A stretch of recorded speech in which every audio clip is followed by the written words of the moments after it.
यो हाम्रो सभा मिटर, यसमा 4 वटा टर्मिनल पोइन्ट छ। इनपुट कुन आउटपुट कुन यहाँ केही पनि दिएको छैन। इनपुट जहिले पनि हामीले 1 मा जोड्छौँ, त्यसपछिको आउटपुट कुन हो, 3 हो कि 2 हो कि 4 हो त्यो थाहा छैन। त्यस्तो अवस्थामा के गरी चेक गर्ने भनेर हाम्रो विद्यार्थीहरूलाई सिकाउँदैछौँ हामी।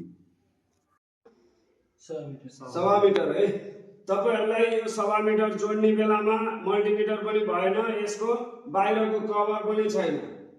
प्लस कता माइनस कता, यसको एक पछिको सप्लाई कहाँ हो भन्ने थाहा हुँदैन। त्यस्तो अवस्थामा हामीले के गर्न सक्छौं भने यो सभा मिटरलाई यहाँ राख्ने, लोड एउटा लिने, बल लिने हैन, बल लिने, एउटा तारको टुक्रा लिने है। यो एउटा बलमा दुईटा तारको टुक्रा फेज र न्यूट्रल जोड्ने र एउटा तारको टुक्रा लिने, पावर सप्लाई लिने। यसरी यहाँ जोड्न सक्नुभयो है, एउटा तार फेजमा जोड्नुभयो, त्यसपछि अर्को तार ल्याएर 1 मा जोड्नुभयो। हामीले हिजै पनि भनेको छौं सधैँ 1 मा जोडिन्छ। 1 मा जोड्नुभयो हैन, 1 मा हामीले यसरी जोड्दियौ यहाँ, ठीक छ।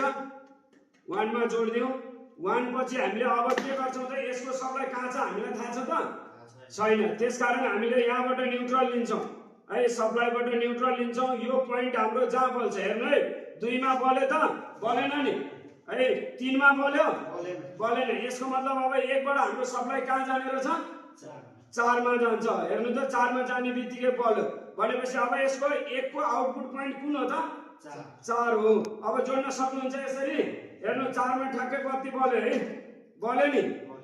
यसको मतलब 1 र 4 फेजको सप्लाई भयो। यो 2 थरीको मिटरमा यो कुन चाहिँ मिटर भनेर पत्ता लगाउन सक्यो है। ओके।